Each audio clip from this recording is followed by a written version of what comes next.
Salut, c'est Trado. Voilà la vidéo de mise à jour pour l'or et pour l'argent, tous les deux libellés en euros. Alors on va commencer par l'or qui continue sur sa lancée. Eh bien, on inscrit un nouveau plus haut cette semaine, ce qui nous permet de confirmer que nous sommes toujours dans une séquence de pics ascendants et de creux ascendants.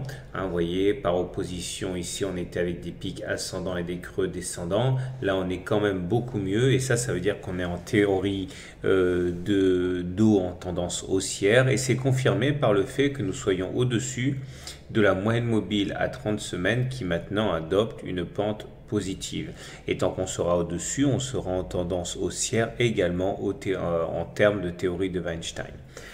On voit également que l'on file à toute vitesse vers l'objectif qu'on s'était assigné. Regardez, on était à l'intérieur d'un grand canal descendant ici. On l'a cassé la semaine du 1er février et je vous avais dit qu'en théorie, c'est-à-dire selon le chartisme traditionnel, l'objectif c'est de prendre la hauteur du canal cassé que l'on reporte au-dessus du point de cassure, ce qui nous donne pour objectif d'aller percuter ce canal ici, cette nouvelle oblique descendante verte. Et on n'en est plus très loin à présent.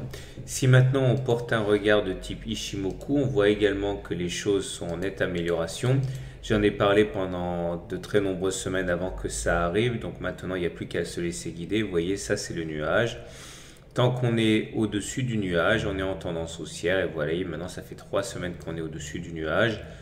Et c'est confirmé par le fait que la lagging span soit au-dessus des cours. Vous voyez, la dernière fois qu'on est passé au-dessus du nuage, c'était là et on a eu une belle progression. Alors sans préjuger de ce qui pourrait se passer, vous voyez que les choses sont quand même assez rassurantes pour la suite. Si on regarde maintenant ce qui se passe pour l'argent, toujours libellé en euros, on voit que la situation est un petit peu plus tendue. Certes, on a des pics qui sont ascendants, donc on est aussi en termes de théorie d'eau.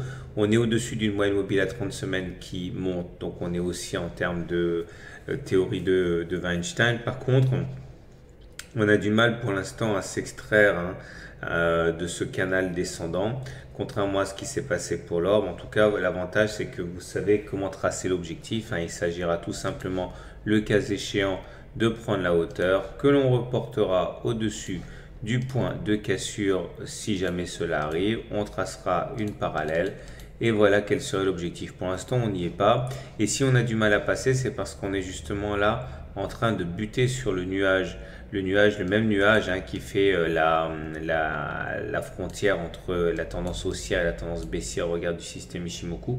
Si on arrive à se hisser au-dessus de cela 2 semaines de suite, on aura sans doute fait une grande partie du travail. Alors, regardez, ça ne fonctionne pas à tous les coups, mais généralement, ça fonctionne. Voilà ce qu'on pouvait dire.